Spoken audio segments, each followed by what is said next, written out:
This is the S.J. Childs Show, hosted by S.J. Childs, streaming on all podcast platforms and on YouTube. Find us on all social medias. The S.J. Childs Show, bringing value to families through education and resources. Check us out weekly, where we'll have new and exciting guests. Thanks so much for your support.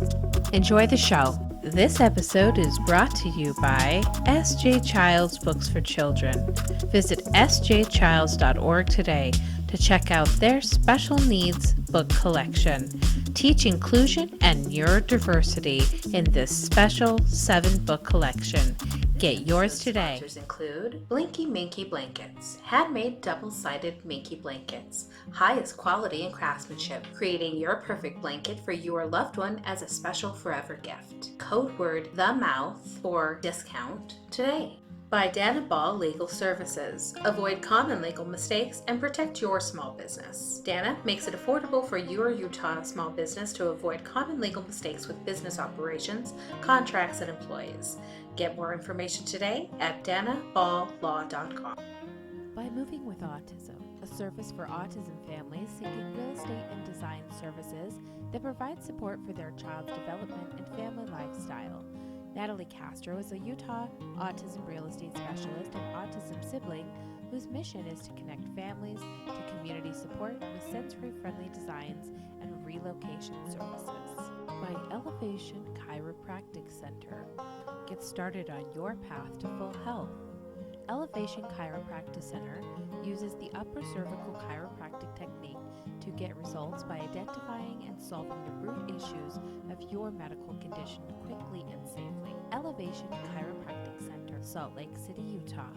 This story is brought to you by Water and Body Basics, West Valley City, Utah. Hi, welcome to the S.J. Childs Show. I'm your host, S.J. Childs, and today I have a wonderful guest, Simon Majumdar, and I probably just said it wrong again. I practiced it in my head a million times and said it out loud, but when it comes down to stage fright, right? Not how it goes. Thank you so much for being here today. It's such a pleasure to have you. It's a thrill to be here, and don't worry about the name. Trust me, over the years, I've had people pronounce it in every which way, so I'm used to it now. And it is an odd one. Yeah. It is an odd one. It's a Bengali name. It comes from my father's heritage in Calcutta.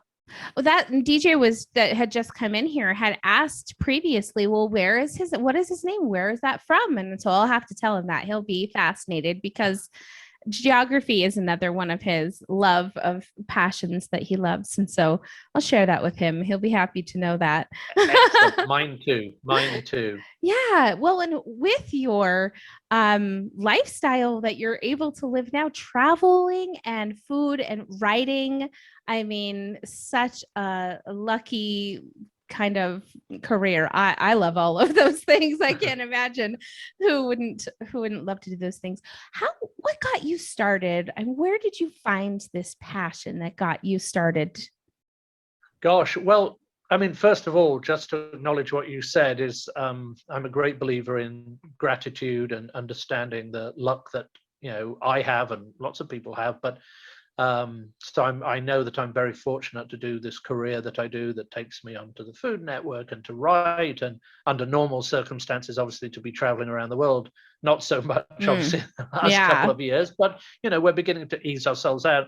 I mean, my story is quite an unusual one, I think, for a lot of people, because I didn't come at being this food person through being a chef or working in restaurants, although I've worked in quite a few of them now when I'm doing events and in hotel kitchens and stuff. I came at it very odd background in the UK, and as you can tell from my accent, I'm from the UK, and although I'm an American citizen, I've been here for 12 years now, and an American citizen since 2014. I've still got the Brit in me, as it were, and I haven't lost the accent, because I think it's probably the only reason I get work sometimes. But actually, if I go way back when, I was actually training and wanted to become an Episcopalian, an Anglican minister. So I trained in theology. I have a degree in theology from King's College London. I thought I was going to go and live in one of those little villages you see on Masterpiece Theatre and kind of preach the word during the day and solve mysteries at night that you see on Masterpiece Theatre. But when it came to the selection process for that, they decided, and I decided at the same time, really, that it wasn't going to be me. And at the age of 21, I had to go and think of a different kind of career. I ended up, again, by accident. A lot of things in my life happened by accident, ending up in publishing. So I got a job in a bookshop because I needed a job to pay the rent. I then ended up through the bookshop getting employed by Penguin Books, famous publisher, and ended up kind of gravitating through the Penguin hierarchy, becoming a manager and a director, and then staying in publishing for nearly 20 years, different publishers, and ending up running a publishing company for myself with someone for a while. But as happens a lot of times, things go well and then they don't go well. And in 2004, now my mother died of leukemia, and the company I was helping to run was beginning to fail pretty miserably. And actually a lot of it, and I tell this story, a lot of it's because I made a lot of mistakes, and it's sometimes very humbling. We don't often want to think of ourselves as people who make mistakes, particularly when you're in your 30s and 40s. You think you're kind of immortal and the whole world is going to revolve around you and you're doing everything well. Well, I wasn't. And, I was worrying about people losing their jobs. And quite frankly, on one day, I was getting ready to jump off the balcony of my apartment in London. I have a beautiful apartment. And I was ready just to jump off, and that was it. I was so desperate and I was so miserable and unhappy. And luckily for me, the people in the apartment below opened their French windows, their big windows, and the smells of their food that they were cooking, which is why they'd open the windows, started to waft up. And they were a Lebanese family, so it was these incredible smells. If people know Lebanese food, it was remarkable. And so I decided, and I say this a lot when I talk about this story, which I do a lot, that I became more hungry than suicidal. So I said, I'm going to go and cook. I'm going to go and cook a meal. So I did. I went to cook a dish that's on my website called Life-Saving Dal. Dal is an Indian lentil gravy, really delicious, and almost like our family's version of chicken soup. It's what nourishes body and soul. And so while I was cooking this dish, you have to stand at the pot because you don't want it to burn. I was looking at my cookbooks, but there was a notebook there. And in this notebook, it was something that someone had got me when I was doing one of these kind of Anthony Robbins courses, the self-help courses, which, I didn't really get a lot out of, but I learned how to set goals for myself. And in that notebook, I'd written all the goals I wanted to do when I turned 40, which were things like run a marathon and have a suit made to measure, and I had my teeth straightened. I had kind of very British teeth. I had them kind of fixed. But at the bottom were two phrases that have become really the standpoint for my life. And that was go everywhere, eat everything. And if you look behind me, there's actually a picture I've got that someone made for me saying go everywhere, eat everything. I love that. And I still remember while I was eating that life-saving dal that I started thinking about what that meant. And I'd always been a traveler. I traveled for work. I'd always wanted to travel more. But business had stopped me just because, so I was so busy with publishing. And I said, this is it, I'm off. So the next day I went to talk to the lady who owned the company that I helped to run. And I said, I'm off. It's good. It's better for you. And it's better for me if I leave as soon as possible, because I'm not doing well for the company and the company is not doing well for me. And so, a few weeks later, I was on Bondi Beach, and that was the beginning of this new life that I live now, because I ended up writing a book called Eat My Globe. And that was a journey where I went to 31 countries in a year. And I wrote about all the food that I experienced and the people I met. And I had some good times, I had some bad times, but, out of that came many different things. So my wife, here, I live in Los Angeles. I met my wife while on those travels in Brazil. And then I wrote my book, and then someone at the Food Network read my book. And and my manager also, my now manager, still for 12 years or more, read my book and asked me if I'd come and meet them. So I did. I ended up getting a manager here in LA because I moved out here to get married. from London, and then someone at the Food Network read it, and I was invited to come and interview to do a show called The Next Iron Chef, which was, I didn't know at the time, coming from England, what was the biggest show on the Food Network.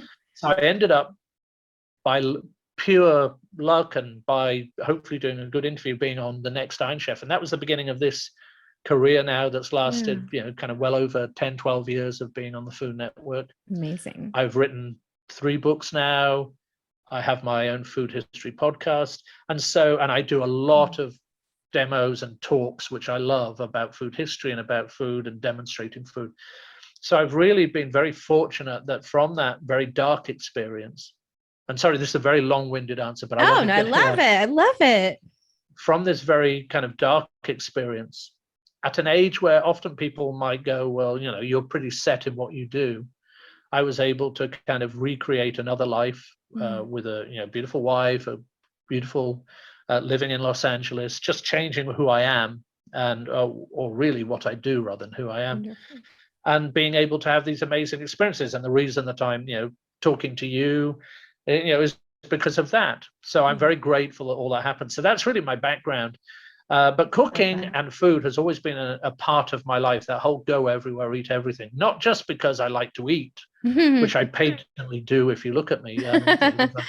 But I like it because of the way that it brings people together, whatever their hospitality is, whatever their politics are, whatever their religion is, whatever their, anything about them, sitting down is universal. And it's something that I've used as I've traveled all over the world, all over the United States, which is pretty polarized right now. But I can sit down with anyone and share a meal. And so it's put me in amazing experiences. And I know that, obviously you talk a lot about autism, and that's something that, I've experienced. I keep that private because obviously the people involved are family, and I don't want to talk about that, but it's something that I'm aware of, how it impacts on family at a very close level.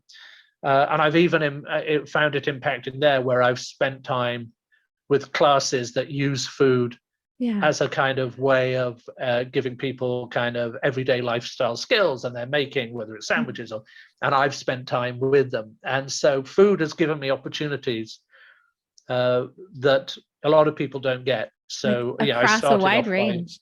That's neat. Across a very wide range of people and religions and countries. And I started off this story by saying how grateful I am, and I'll finish it by saying that I'm reminded every day now just how grateful I am when I get opportunities to chat to people like you and lots of other people in different fields. Thank you so much. I'm so honored because I agree. And I think that what resonated the most about you, it was that authentic kindness, that just genuine kindness that you have. And I am just so pleased to have you on here today to talk to you. I have an interesting question. Did you ever go back to that family? Did the Lebanese family have they come full circle? And here's the sad thing is that the family, because I kind of just got on with my life and started going around. They were, I believe, and again, I don't know the full story, but I believe they were just on a very short-term rent of that apartment because it's very close to the banking district in London. And as far as I know, and I don't know, the concierge or the doorman of my apartment building told me that they moved out fairly soon afterwards, and I never got to see them. I never got to say hello. And the only reason I recognize or think that they're Lebanese is because of the food smells, which I know and love. And the smells of that, and they may have been from one of the areas around. I love it. Yeah. But for me, I never got the chance to say thank you. But the reason that I'm kind of sitting here is probably because of them and the fact that they chose the opportunity to open the window at that time. And I think what that shows me as well is that accidents in the nicest possible way, and we always think of accidents as being a bad thing, but accidents in the nicest sense can be really extraordinary too. So, how I meet people along the road, how I end up doing the things that I do, can often happen in the most kind of unexpected ways. And so one of the things that's taught me to do is, whenever I'm asked to do a podcast, and I'm fortunate people ask me to talk about, to come on podcasts, a fair bit, which I love doing, is I always say yes, as long as I have the time and I'm not traveling, because everyone comes at doing their podcast or their interview from a different point of view. And Yeah. hopefully, as we continue to talk, I'll learn more about how you're here and the reason you're doing it, and Yeah. the what you're fulfilling to everybody else by doing it. Yeah, And that was definitely. true of, we connected through Sam Mitchell, who has a wonderful blog, wonderful podcast called Autism Rocks and Rolls, and Yeah. really, fascinating young man, and Isn't really, he? really achieving a lot Mm. as well. So, Yeah. those things happen, and I love that too. Yeah, I think it's amazing. And just the fact that you can find kind of something in common with somebody from so far away. I think that it's fascinating when you can connect like that. And I'm sure as you've traveled and, like you said, sat down for meals with different people in their homes or in different places, I can imagine how much culture and diversity that you've, experienced through those opportunities. And that's incredible. And I You really, do. Oh, yeah. I Go, no, said please, please. you do see a lot of diversity, which is fantastic. And of course, there are many great Mm, different cultures and cuisines in the world, and I love to experience them all. The other side of that, though, is that for all of our differences and differences that we like to be told of, you also realize that people are pretty much the same. yeah. If you go to some of the countries I have in Africa, or you go to some of the countries in the Middle East, or I go to India, or I go to Southeast Asia, wherever I go, you know, mothers and fathers still want to make sure their kids are well fed. They still want their kids to be Mm. educated. Boys and girls still wonder if boys and girls like them. I love All it. of all Yeah. of those things that we think are kind of just us, and then we look at someone who is very different from across the world and might live differently, their housing might be different, and you go, actually, when you sit down with them, the things that make them happy or embarrassed or guilty or worried are all pretty similar, those human conditions. Yeah. That doesn't mean that there aren't lots of things that we can learn from them. The one thing I have found more, and I try to do this, is I try not to be fearful now of other people from across the world. And even people here, I have my own political beliefs, and there are people here who have very different political beliefs. What I don't want to do is to look at them in any other way than they're just another human being Yeah. trying to express a viewpoint. Yeah. Unless, of course, we should be sensible about that. And if people are Yes. threatening or anything else, that's different. But at the same time, food has proved a great vehicle for spending time with lots of different people, and I love that.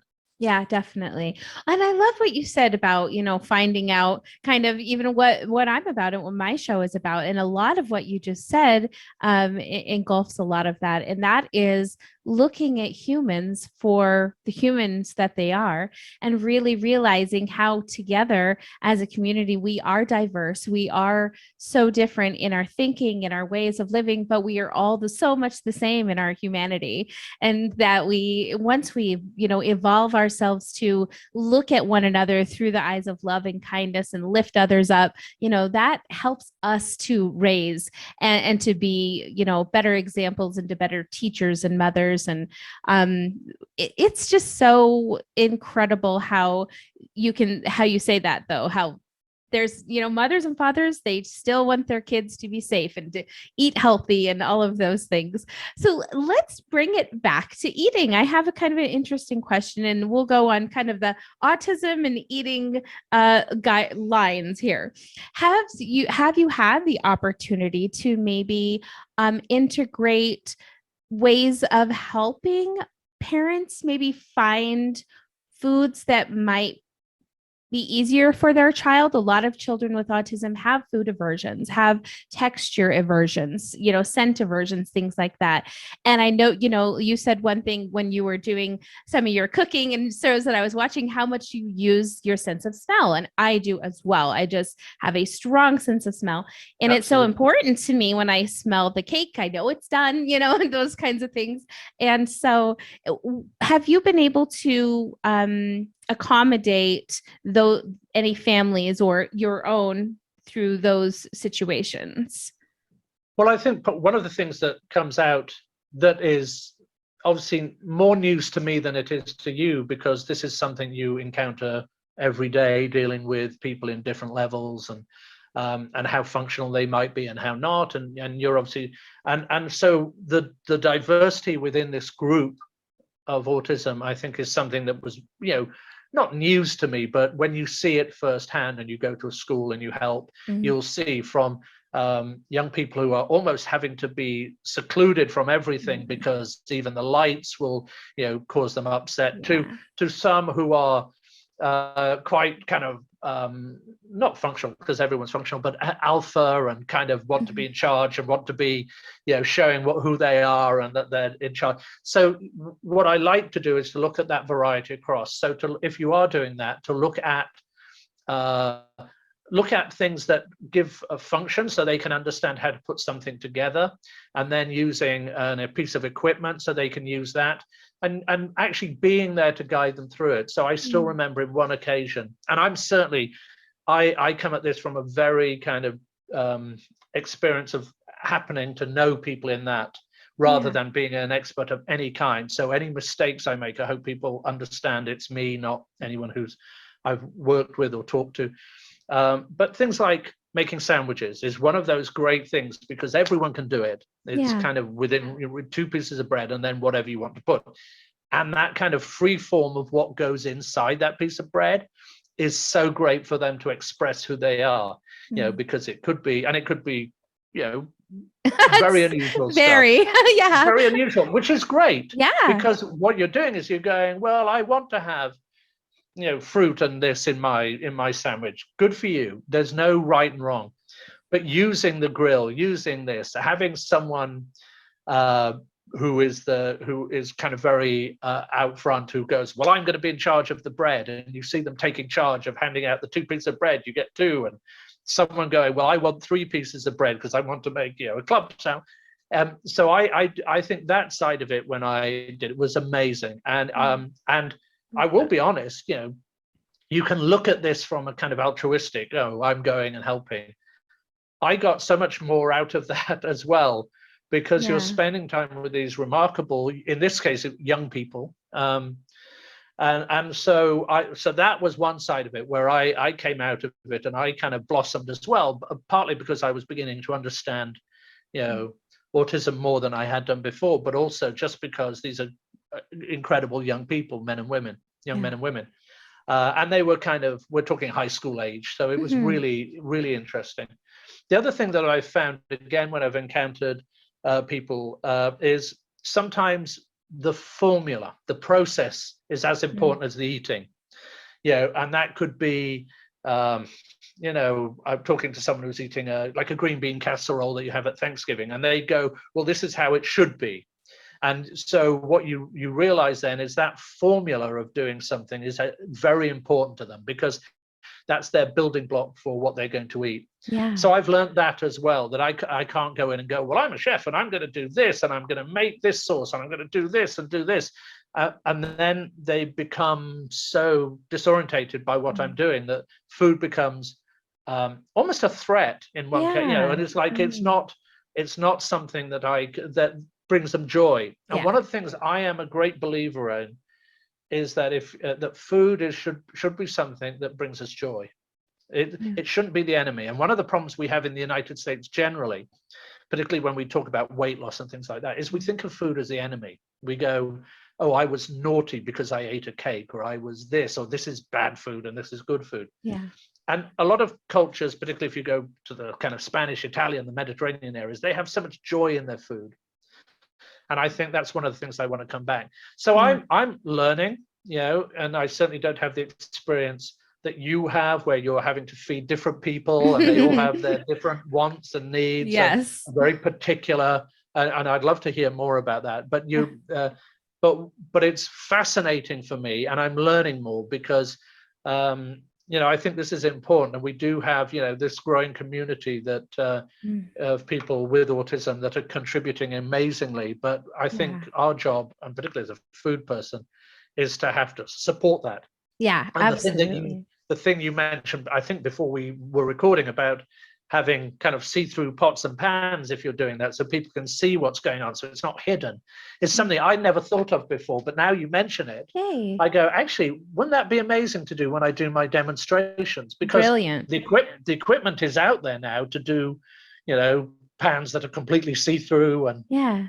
you can even have knives that are completely see-through now. I mean, all kinds of things that we could do that would be useful anyway, just for demonstrations, but particularly for this. Well, yay. I'm glad I could contribute to something. That's fantastic.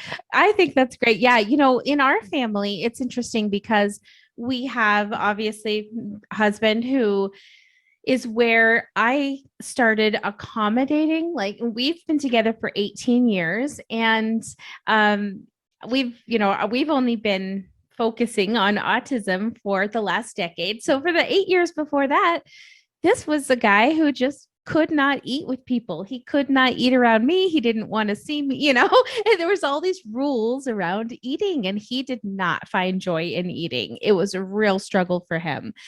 And I'm quite different. I grew up, and my father loves to cook. We cook together all the time. And so that was something that for me was very joyful and always brought joy to those who I cooked for. Right. And you love that part about it, when someone is just like, yes, this is so good. I wait for the sounds to see. Are they going to love it? But so when our son started showing, a little, when he was a baby, of course, he ate all the foods, all the things, but then it stopped. And there was a point where for us, I was doing a lot of research on autism at the time. He was diagnosed when he was 16 months old.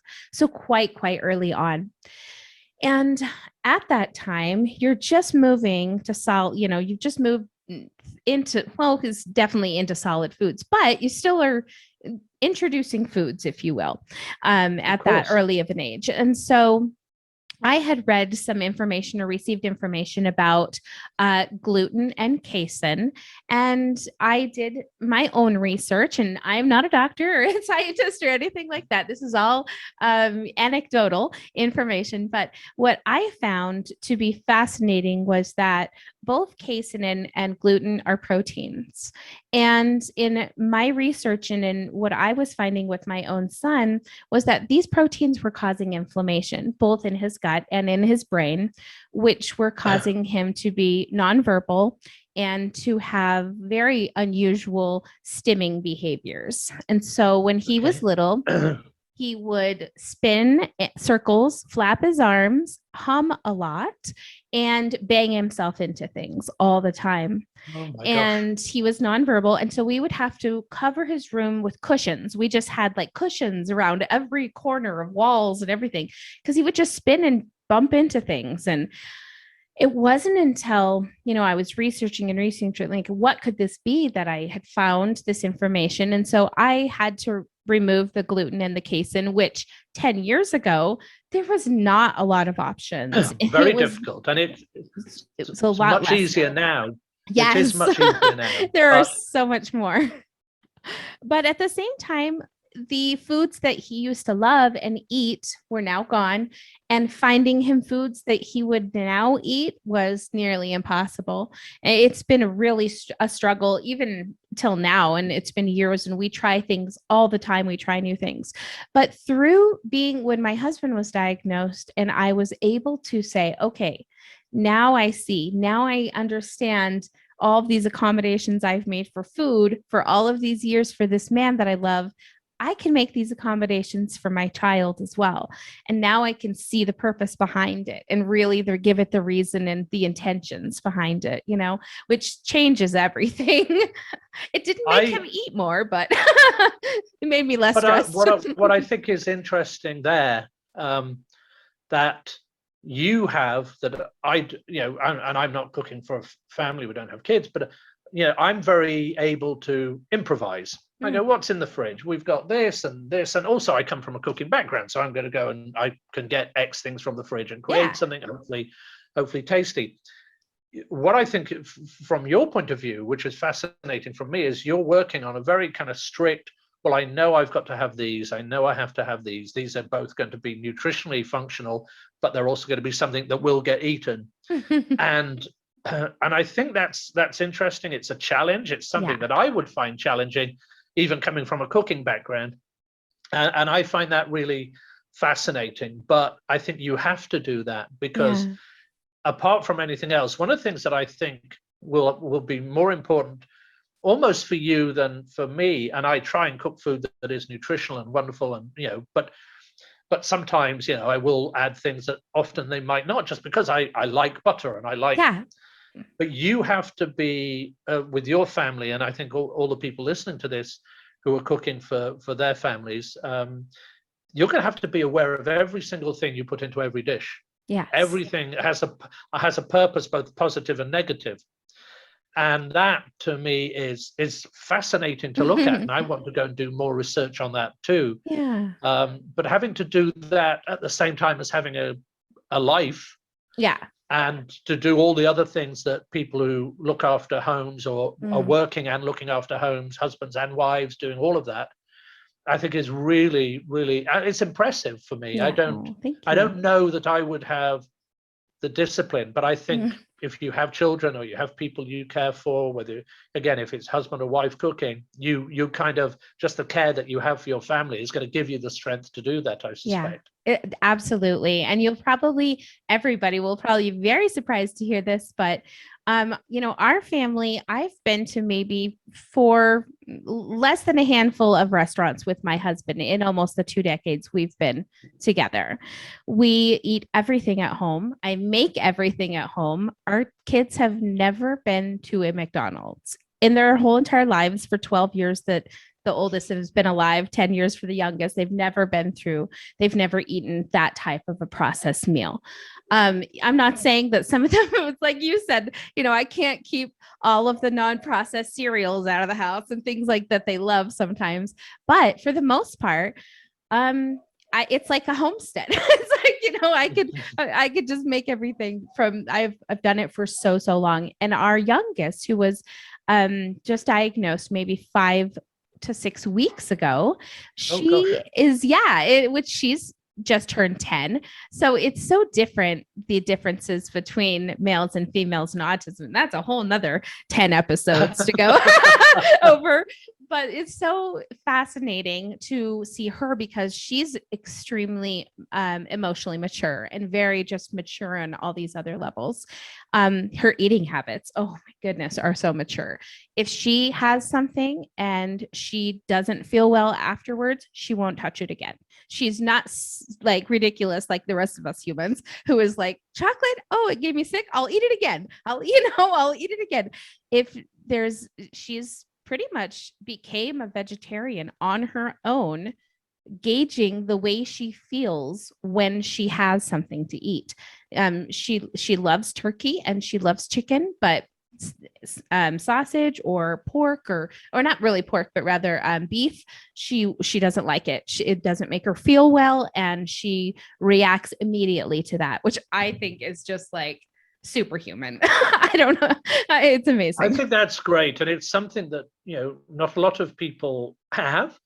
Is looking immediately at how food impacts on your body, and it's so strange when and I'm guilty of it too, but when if you put the wrong fuel into your car, you'll soon find out that your car is not going to work. And obviously, much as I like to think of food as glorious and art and all of those things that I do, in the end it serves a purpose, and that purpose is fuel.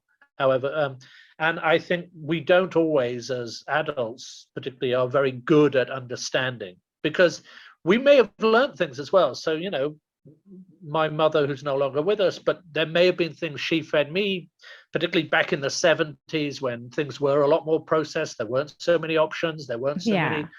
And I just realized that I was feeling sick, but I had no idea it was, the fish sticks or the whatever it was that we were served. So I think what's good now is there's a lot more information. Maybe there's too much information, but particularly if you start working with, and I know there are people in working in the autism field who are nutritionists and dietitians and scientists looking at it, and I think it's very important to to look at what they're saying. And obviously, medical advice and all of the advice that you're getting, I'm sure, is really vital. And it's, again, when I meet people who are involved in that area, I'm really fascinated by what they achieve and what they contribute. And when they start telling me, well, X will cause this, I didn't know so much about the casein and the gluten. Oh yeah. I've found that out today, and I'll go and read more about that. Yeah. So I think learning, yeah, kind of being curious about the food. And also what I think happens then, again, from a kind of functional point of view, is starting having those conversations with the children, with your husband, with whoever, and then going, well, what is it that makes you happy about food? Is there something when we serve it that just makes you really pleased? That you're really happy? We want this. I love this. We love, and those are the things that I think where you can start going, well, rather than it just constantly being a challenge, which it is, feeding, is to say that there are aspects of it that bring real joy. Yeah. And I think so I was just going to say, when I brought my husband in and he did a little bit, started to do more cooking with me and finding out the things that he loved, just like you said, exactly. When we got the 12 barbecue sauces that he could try with everything was good from then on out, right? Hey, well, very few things are bad with a barbecue sauce on them. That's right. That's his motto. I love that. We are just having such an amazing conversation. I think that we could probably keep talking for a very long time. Unfortunately, our time is running down, but we had a really great. I love that I discovered all of these things about you, and you were able to do the same and kind of learn some things from me, and that's just it's such an amazing opportunity to be able to share those things with you today. Well, for me, I think it's when you meet someone who's involved in a community, whatever that community is, and here obviously we're talking about autism, I always make sure people know I'm not an expert. I have some experience of it because of a family circumstance, and that's brought me some knowledge, but I certainly am no expert. And so I as I stand before, and you'll have people who know a lot more about it listening to you because your show's obviously popular. I hope they just understand if I've made any kind of mistakes in describing things, or I always just say, it's not, none of it is done willfully. It's done because I come from a place, hopefully, of kind of care and concern, and I want to learn more, and I want to, and this is why, when I've done some shows, so I did a couple of shows where I cooked rather than just judging, for Cutthroat Kitchen and one other, and I actually used an autism concern that I work with as the kind of beneficiary for any of the money that I won for that. We were able to give some money for that, and because I think we would all love to support every concern, we all want to make sure, but we can't. So I think you have to find the ones that are really kind of personal to you, which obviously this is because of your close family ties, but I think what we need to do is to find those and then really work in depth. So I have a few that I work in around the world, and child hunger is a very, very important one for me around the world, because it just shames me that anyone on earth should ever be wanting for food. We produce so much of it and waste so much of it. But autism is one that is very important to me, but I make, like I said, I make huge amounts of apologies for not using sometimes the right terminology, and because I'm often an idiot as well. No, not necessary. It was so funny because I had done a show with a Hollywood screenwriter and she is also neurodivergent. And I said, here's our expert. And she kind of laughed and she said, no one's an expert in autism. We're all just still learning and learning. And I said, okay, well, I'll just say you're a specialist then. So now that's what I can just say, I specialize in teaching about autism. But yeah, absolutely. None of us are experts, especially in autism, because it is just a growing perception all the time. So thank you so much. That's the key for me. Yeah. Is if in this and the other, concerns that really get to the heart for me is what I can do is with Profile is I can appear on podcasts, I can talk about it, I can use what Profile, the good Lord has given me, which is, to be on TV, which is great. And I can use that to go, well, by the way, if you're interested, have a look at this and go and find out more about it. And that's where I can probably do more good than, than other people who are more technical or whatever, but working kind of at the coalface, doing the real hard work.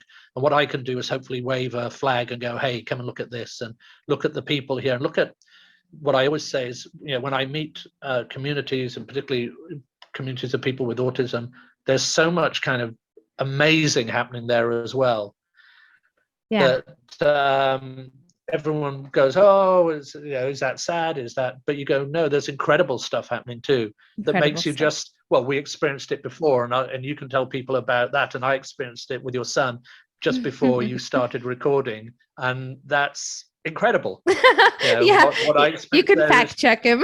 Just kidding. No, it's genuinely incredible. And, thank you. And so when you see those, you have to understand that that's what we get here, and it's a remarkable community. But one that needs us to be aware and to be very supportive across the board. Yeah, definitely. We need as many advocates waving the white flag, like you said, as possible, because it is so important that we see how much it is growing because of all of the information available and because of the perceptions that are changing around the world for that. So hopefully we can take some of your advice and realize that humanity exists around the globe as humanity, and we can both take that and just be kinder to one another, raise your neighbor, whoever, with love as much as you can. Right. Practice what you preach, Sarah.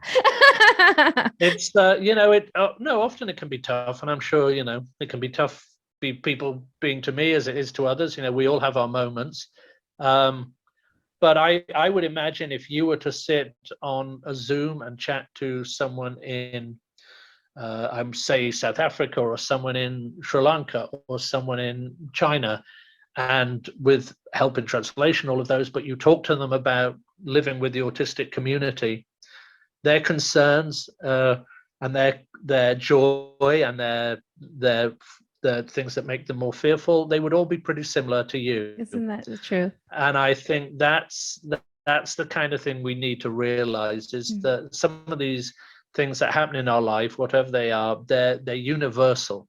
And we can worry about it being here in the United States or being in Europe or wherever. We go, actually, all of these people, I would imagine sitting with someone with, dealing with the autistic, dealing is not necessarily the right word, but being with the autistic community in the Middle East or wherever, is going to be incredible to talk to them. And you're going, oh, but all I see is the news, and I see bombs, and I see this, and you go, well, here's a mother and father with their child, look at how they deal with them, with their circumstance, and you go, actually, it looks pretty similar. So I think those things are, if we do nothing else, just at least think in that kind of universal way. I love that. Thank you so much for your time today. Are there any new projects or things that you have coming up?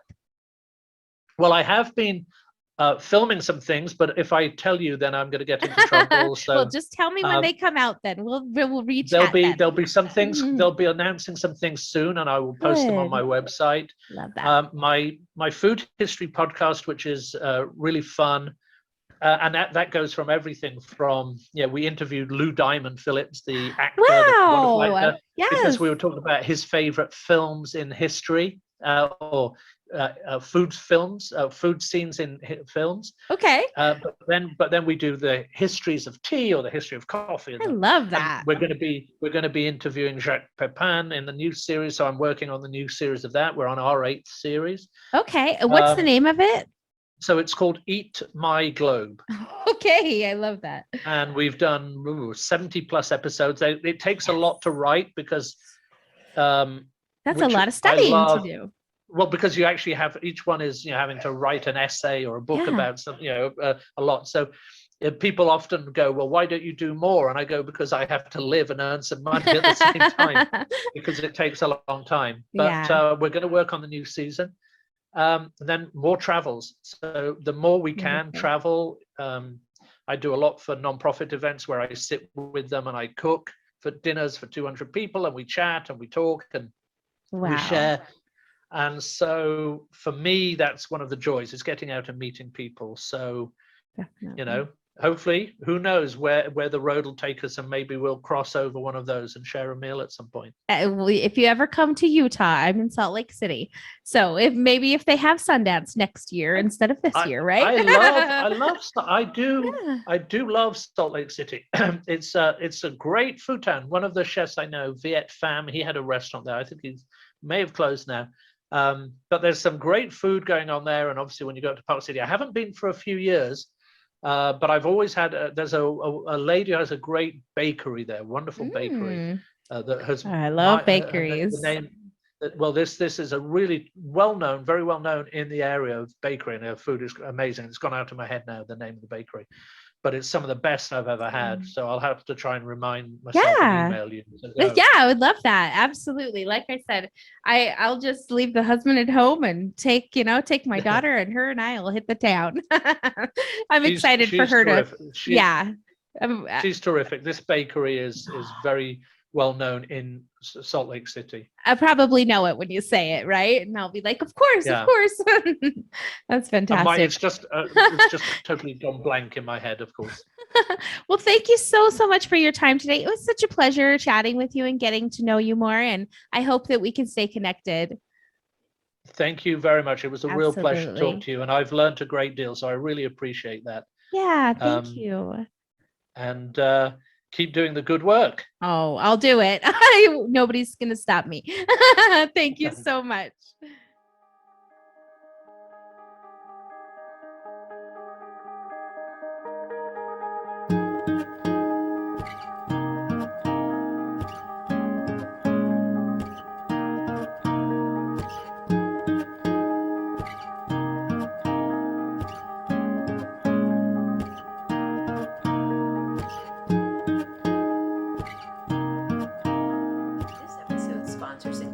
Blinky Minky Blankets, handmade double-sided Minky blankets, highest quality and craftsmanship, creating your perfect blanket for your loved one as a special forever gift. Code word the mouth for discount today. By Dana Ball Legal Services. Avoid common legal mistakes and protect your small business. Dana makes it affordable for your Utah small business to avoid common legal mistakes with business operations, contracts, and employees.